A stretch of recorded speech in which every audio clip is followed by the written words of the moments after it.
네, 안철수 전 대표가 국민의당 대선 후보로 확정되면서 5월 9일 장미 대선은 큰 이변 없이 오자 구도로 출발하게 되었습니다. 네, 연대 단일화 변수를 놓고서 정치권은 벌써부터 유불리 셈법에 들어간 듯 보이는 모습입니다.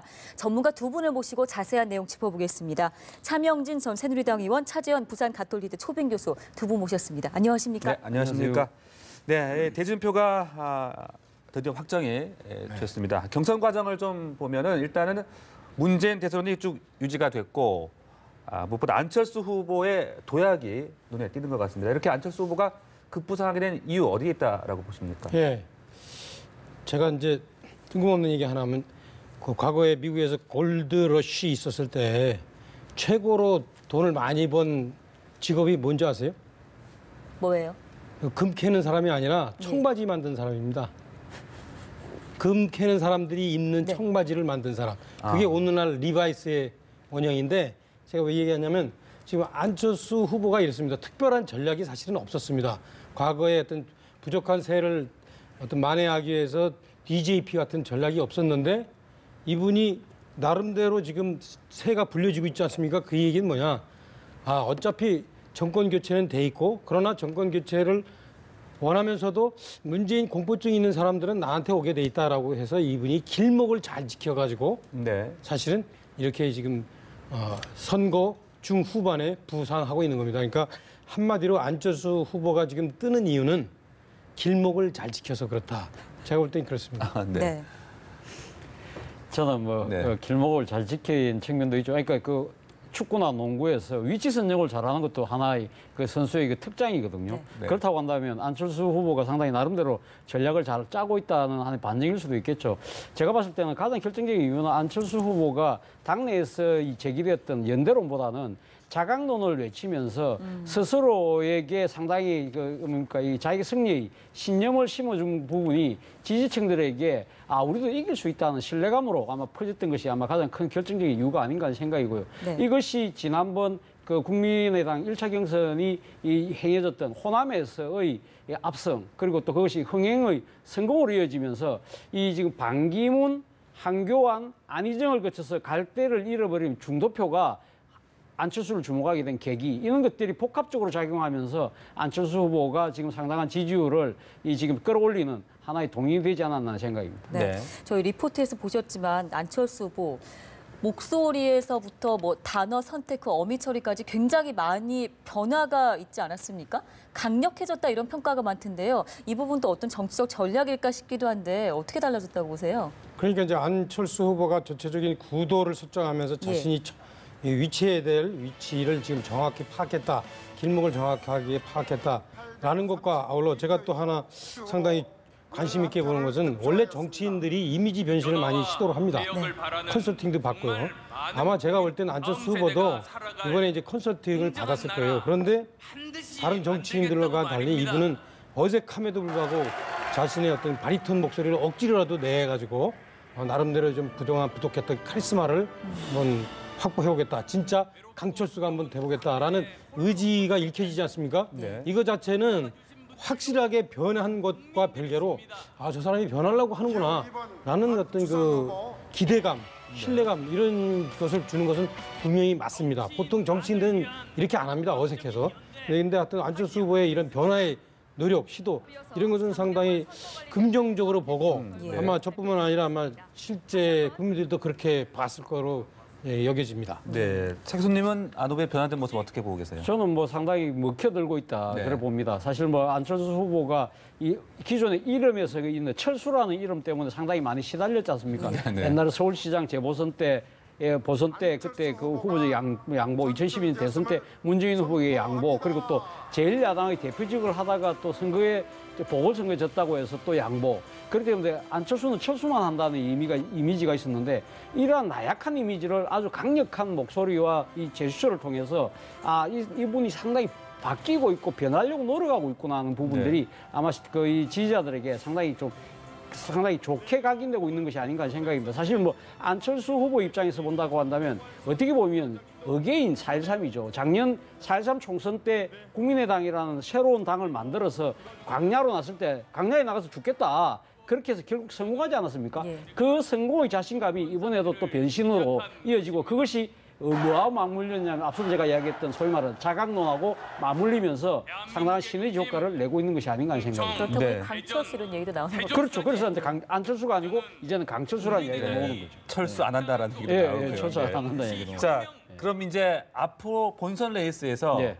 과연 문 후보의 대선이 계속 쭉 유지가 될 것이냐, 아니면 이 안풍이 태풍이 돼서 얼마나 추격을 할 수 있을 것이냐, 어떻게 좀 전망을 하고 지금 싶으세요? 지지율 추이를 보면 안철수 후보의 상승도가 상당히 빠릅니다. 빠른데 과연 그럼 그것이 지금 오늘 이제 경선이 끝나고 난 뒤에도 계속 이어질 것이냐, 그 부분에 대해서는 좀 더 지켜볼 대목이 있는 거죠. 그런데 안철수 후보 입장에서 본다고 한다면 지금 다자구도로, 외형적으로는 그러니까 다자구도, 오자구도로 진행되는 거지만 본인은 지금 실질적으로 양강구도로 지금 끌고 가고 싶어 하는 거 아닙니까? 그러기 위해서는 본인의 지지율이 지금 20%는 이제 확실히 들어왔어요. 그렇다고 한다면 아마 이번 주말까지는 최소한 30% 초반까지를 찍어야 되지 않을까. 네. 그래서 그렇게 해야만 보수표들이 안철수 후보를 지지를 할까 말까 망설이는 보수표들이 보수 후보를 지지해서 안 되겠구나. 안철수 후보를 지지해야 뭔가 내 표가 사표가 되지 않겠다는 그러한 이 기대 심리를 일으키는 거고, 역으로 이야기하면 반대로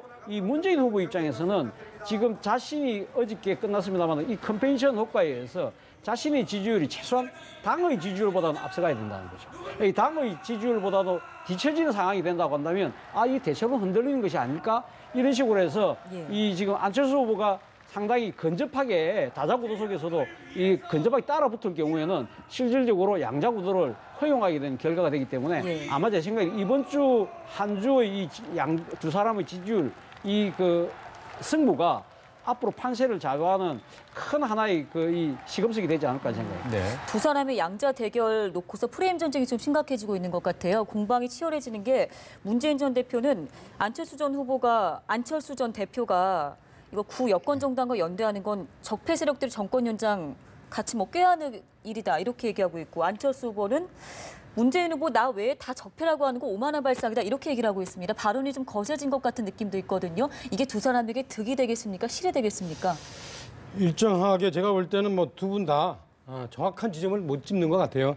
그래서 안철수 후보에 대해서 아까 우리 차주 교수도 얘기했지만 이분이 아주 정확한 길목을 지킨다. 네. 또 나름대로 바르톤 목소리로 변신한다. 이런 노력은 보이지만 그럼에도 불구하고 이분이 정말로 보수층이나 중도층이 확실하게 이분에게 표를 줄 수 있도록, 그러니까 현재 자유한국당 바른정당을 지지하는 분들이나 그다음에 안희정을 지지했던 분들이 이분에게 표를 몰릴 수 있도록 확실한 어떤 유인책이 되는 빅플랜은 사실은 없어요. 네. 예, 조금 아까 얘기했던 참신한 계획들 말고. 그래서 제가 볼 때는 안철수 후보가 이런 참신함에도 불구하고 아마 문재인에게 쏠리는 표 이런 것들을 차단해내고 네. 끊어내기는 좀 어렵지 않을까. 그래서 지금 두 분이 현재 프레임 전쟁을 하고 있는데, 한 분은 무능한 적자다, 한 분은 뭐 적폐 연대다, 예. 이렇게 얘기하고 있는데 이것들의 이 어떤 전체 판도에 크다란 영향은 미치지는 못할 것 같습니다. 네. 그렇다면 안희정 지사와 이재명 시장을 지지했던 그 표심 예. 어디로 갈 거라고 보십니까? 그러니까 이제 그게 제가 정치를 쭉 하면서 연구를 해보면은 그 표가 누구를 찍을 때는 여러 가지 요인이 있습니다. 뭐 네. 고향이 같거나 아니면 뭐 외모가 마음에 들거나 아니면 정책이 마음에 들거나 등등 여러 가지 요인이 있기 때문에 자기가 찍었던 후보가 일정하게 사퇴할 경우에 그것이 오롯이 다른 후보로 옮겨가지 않습니다. 네네. 대부분 이렇게 산계가 됩니다.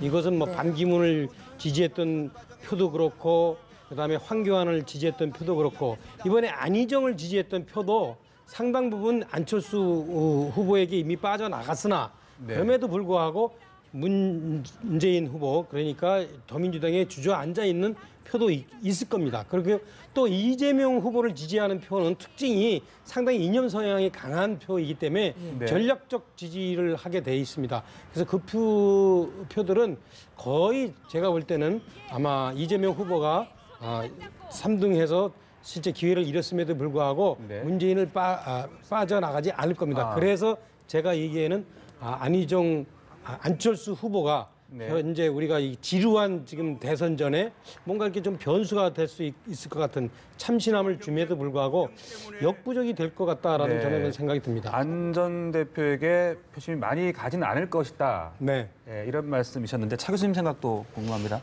뭐 안철수 후보에게 사실 뭐 저는 뭐 표가 많이 가고 안 가고를 떠나서 지금 일단은 지금 이 더불어민주당에서 안희정 후보를 지지했던 표의 상당 부분이 그 안철수 후보에게 지금 이동하는 걸로 지금 여론조사 결과에 나와 있습니다. 그것이 실제 가시화될지 안 될지는 좀 지켜볼 필요가 있습니다만은 어쨌든 지금 그 더불어민주당 경선에 참여했던 중도표 그리고 상당한 온건한 보수표들이 이탈할 가능성이 상당히 큰 것은 분명해 보입니다. 그렇기 때문에 문재인 후보 입장에서 본다고 한다면 일단 안철수 후보를 지지했던 그 표를 어떤 식으로든 자기 표로 끌어올 수 있는 그러한 조치들이 필요한 거겠죠. 그렇기 때문에 이 본인 입장에서는 지금 선대위를 꾸리는 데 있어서도 소위 말하는 용광로 선대위를 하겠다. 그래서 이재명, 안철수, 안희정 후보를 지지했던 이 캠프의 사람들을 아마 중용하는 식으로 아마 선대위를 구성할 것 같고요. 그리고 아마 본인 입장에서는 지금 이재명 후보 같은 경우는 상당히 그 지금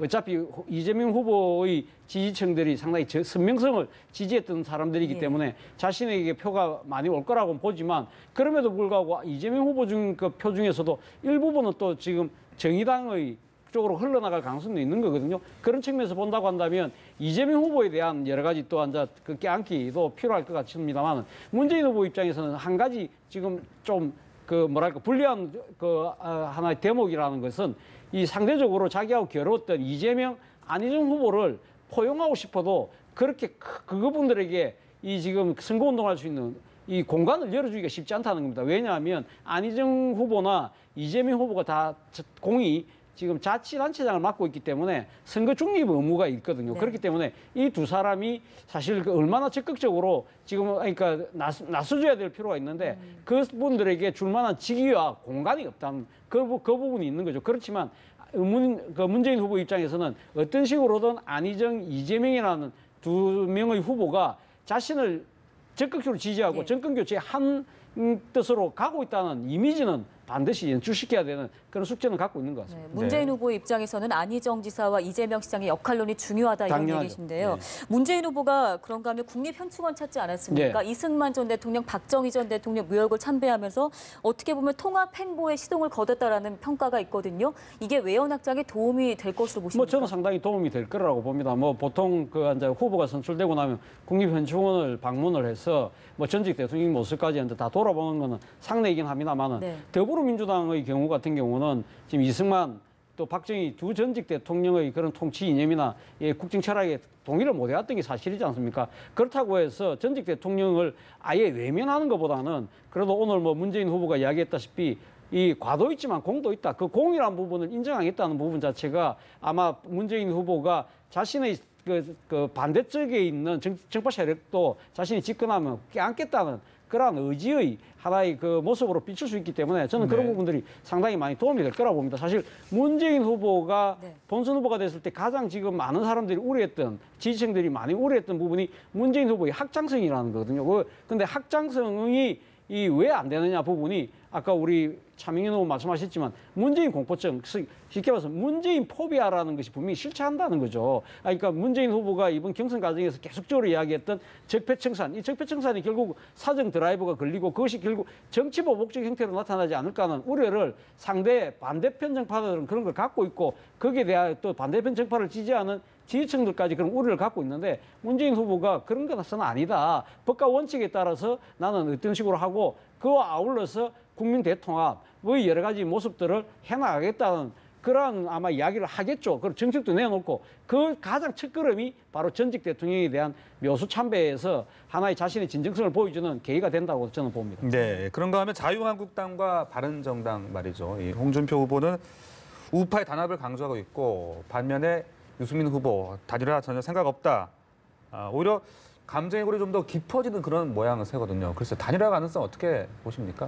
그래서 이제 이 일반적으로 뭐 경제 활동할 때는 상당히 그 합리적인 계산, 소위 말하면 장부의 주판을 튕기는 것, 그것이 아주 그 거의 지배적인 그 행동의 원천인데 정치 행위 같은 경우에는 꼭 그렇지는 않습니다. 표를 계산하는 것과 아울러 동시에 감정의 문제가 있습니다. 따라서 예. 지도자들이 어떤 생각을 하느냐 이런 것들이 상당히 중요합니다. 그것을 가장 대표적으로 드러낸 예가 과거에 양김 단일화가 안 된 경우 서로 어떤 감정적인 문제들이 상당히 컸습니다. 이 경우에도 마찬가지인데 지금 자유한국당하고 바른정당 같은 경우에 객관적으로 합리적으로 생각해 보면은 후보 단일화 할 수밖에 없습니다. 사실은 뭐 뿌리도 같고 뿌리가 같다는 거는 그 사람들을 찍는 지지 기반, 소위 말하는 표를 행사하는 사람들이 단일화했으면 좋겠다라고 원하는 것, 이것이 상당히 중요한 지상 명령 아닙니까? 예. 사실 정치인들한테는.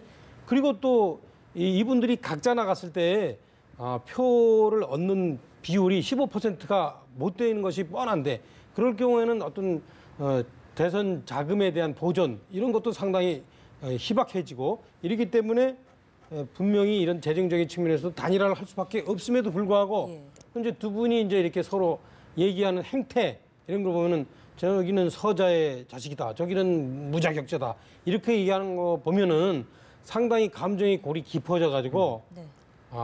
내가 뭐 안 되는 한이 있더라도 저 사람 되게는 못하겠다.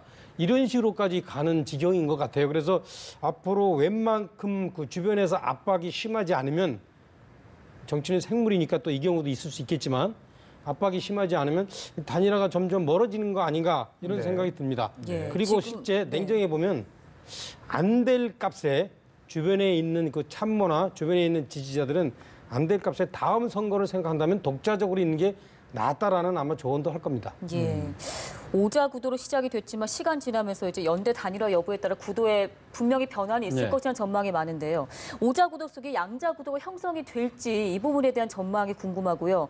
이게 삼자 구도, 오자 구도 쭉 갈 가능성 어느 쪽에 좀 방점을 두세요? 저는 앞서도 제가 말씀드렸지만 아마 오자 구도는 조금 저는 앞서 그 바른정당과 자유한국당과는 네. 저는 단일화 가능성이 상당히 높다고 보고요. 결국에는요. 예, 결국은 뭐 될 거라고 보지만 그렇다고 하더라도 이 지금 양자 구도로 재편되기는 쉽지 않다. 어차피 뭐 줄어들면 사자 구도 정도는 되겠죠. 사자 구도 정도까지는 갈 수 있다 하더라도 양자 구도까지 가기는 산 넘어 산이다. 그 상자 구도가 가기 힘든 이유 중에 하나는 첫 번째 시간입니다. 시간 자체가 절대적으로 지금 부족하죠. 지금 4월 17일부터 공식 선거 운동인데 이 아마 4월 17일 공식 선거 운동 들어가기 전에 등록은 아마 각 당 후보들이 다 할 겁니다. 그렇게 해야만 4월 18일 날 국고 보정을 받을 수 있거든요. 네. 국고 보정을 받을 수 있기 때문에 그렇기 때문에 그렇고 만약에 지금 등록을 하고 나서라도 그러면 4월 29일 이 지금 투표지 인쇄 시한까지는 해야 됩니다. 그래야 사표가 방지될 수 있는 거고 만약에 그것까지 안 된다고 하면 마지막 하나의 남는 또 데드라인이 5월 4일이죠. 5월 4일부터 사전투표가 시작되기 때문에 그 정도로 이렇게 단일화를 만약에 하려고 하면 상당히 이 그 드라마의 쪽대본 쓰듯이 급하게 지금 와야 되는 그런 상황이고 또 하나는 명분 자체가 그렇게 크지 않다는 겁니다. 이 지금 무엇을 위한 그 단일화냐 그 부분이 결국은 문재인 후보의 대통령의 되기 위한 아니 그러니까 대통령 집권을 막기 위한 것이라고 한다면 명분 자체가 약하다. 그리고 세 번째는 호남 민심이죠. 호남 민심 뭐 입장에서 본다고 한다면 과연 국민의당의 안철수 후보가 중심이 되든다 하더라도 결국은 다른 바른정당 나아가서는 또 자유한국당과 손을 잡는 것 자체가 호남 민심 입장에서 봤을 때 이것이 우리가 바라는 정권 교체냐 네. 이렇게 생각할 수가 있다는 거죠. 바로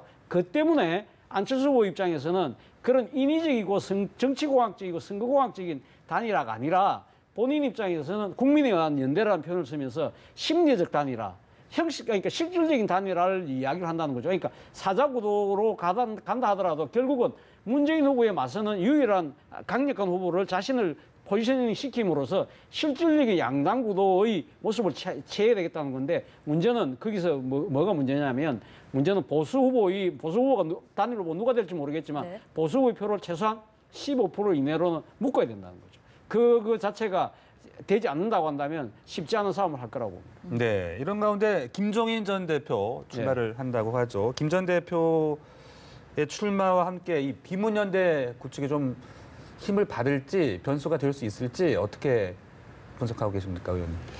이 문제는 글쎄 지금 이분들이 지금 나와서 나름대로 노력을 하시는데 네. 저는 이미 본대는 산 정상에 올라가 있다. 이분들은 이제 등산 시작하려고 신발끈 매는 상황이다.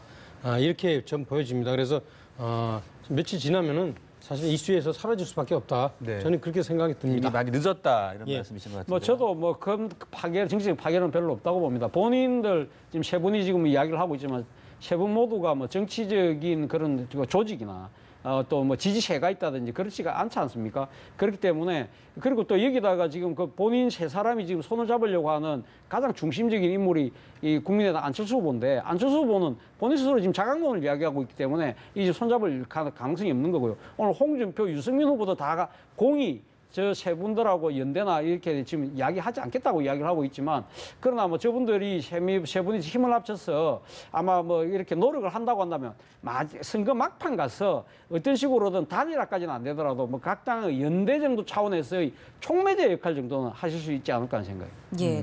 오늘 드디어 이제 주요 각 당 대선 주자들 확정됐고요. 이제 검증대 본격적으로 오르게 됐는데 계속 얘기 나오는 게 이제 문재인 후보 입장에서 보면 아들 특혜 의혹도 안보 논란이 계속 표적이 될 것으로 보이고요. 홍준표 후보의 경우에는 성완종 사건 대법원 재판 예고가 계속 나오고 있지 않습니까? 이 부분에 있어서 이게 무사히 검증의 문을 통과할 수 있을지 앞으로 그 대선 행보에는 어떤 영향을 줄 것으로 보십니까? 이 문제가 앞으로 될 겁니다. 예. 선거에서 승패를 좌우하는 요인이 크게 세 가지인데 하나는 시대 정신, 어떤 메시지, 그 다음에 구도, 그 다음에가 이제 검증, 예. 인간의 후보의 매력. 이건데 사실상 선거 전이 들어가면은 이 검증, 매력 이 부분이 사실 주요한 논제가 됩니다. 그래서 지금 같은 경우에 아까도 우리가 쭉 얘기했듯이 오자 구도가 쉽게 변하지 않을 테고 그 또 후보 간에도 어떤 그런 것을 변하고 싶은 어떤 동인이 별로 없어 보이는 상황에서 이것을 흔들어낼 수 있는 요인이 딱 하나 남아 있는데 그게 뭐냐면 이 소위 말하는 유권자들의 지지율 변화입니다. 이런 지지율 변화가 압박할 경우에는 후보들도 어쩔 수 없이 이제 단일화하거나 어떤 뭐 흡수되거나 이런 과정이 생길 텐데 그 유권자들의 어떤 그 지지율 변화는 선거 운동이 들어가면 예. 제가 아까 얘기했듯이 선거 운동의 주요 이슈가 후보의 매력도 다시 그 사람이 무슨 소리를 하고 그 사람이 어떤 그 검증 포인트를 갖고 있는가 이런 것들이 중요하게 되는데 이 점과 관련해서 지금 문재인 포비아를 확대시키는 역할을 지금 현재 문재인 대표에게 현재 내재되어 있는 이 작은 결점들 몇 가지가 있습니다. 한 서너 가지가 예. 아마 문재인 포비아를 확대되는 역할을 좀 할 것 같아요. 근데 이것을 그래서 어떻게 할지는 모르겠어요. 그 본인이 이제 잘 처리를 하셔야죠. 근데 뭐 부산 사투리 써가면서 뭐 고마해라 많이 묻다 이렇게 하면은 사실은 국민들이 별로 네. 동의하지 않을 겁니다. 그래서 이 부분에 대해서 좀 후보 입장에서도 좀 적극적으로 좀 해명하고 대처할 필요가 있다 이렇게 생각이 듭니다. 네. 네, 차 교수님도 끝으로 앞으로 남은 한 달여 기간 예. 관전 포인트 변수 좀 짚어주시죠. 뭐 결국 앞서도 우리가 여러 번 이야기했지만 과연 그 다자구도 속에 양자구도를 만들어낼 수 있을 것이냐. 그것이 뭐 지금 뭐 범보수 후보는 뭐 제가 아까 단일화될 가능성이 높다고 하지만 그것을 넘어서 이 중도 보수 단일화까지 갈 수 있느냐. 그것이 만약에 실질적으로 단일화까지 안 간다 하더라도 연대 차원으로 갈 수 있을 거냐의 부분이고요. 또 하나의 변수는 제가 봤을 때는 결국 호남 민심입니다. 호남은 전략적 투표를 한다는 거 아닙니까? 그러면 지금 이 기존 야권에서 출발한 문재인, 안철수 두 사람 다 그 호남에서 누구를 선택할 것이냐, 이번에도 과연 몰표를 할 것이냐, 아니면 지금 후보별로 분화가 될 것이냐, 그것도 하나 지켜볼 대목이고요. 또 하나의 하나 우리가 관전 포인트 중에 하나는 북한입니다. 이 우리나라 역대 대선에서 북한은 언제나 변수가 아니고 상수였거든요. 지금 북한이 지금 6차제 핵실험 준비를 상당히 지금 강하게 하고 있는, 박차를 가고 있는 모양인데, 과연 선거 기간 중에 그러니까 6차 핵실험을 했을 경우에 한반도를 둘러싼 여러 가지 긴장이 고조되지 않겠습니까? 예. 이것이 선거 판도에도 상당한 영향을 미치지 않을까 하는 생각이에요. 예, 네. 두 분 얘기 들어보니까 변수들이 좀 많이 있는 것 같아요. 35일 남았는데 앞으로 이게 어떻게 진행될지 좀 관심 있게 지켜보겠습니다. 차재원 교수, 차명진 전 의원 모시고 이야기 나눠봤습니다. 고맙습니다. 고맙습니다.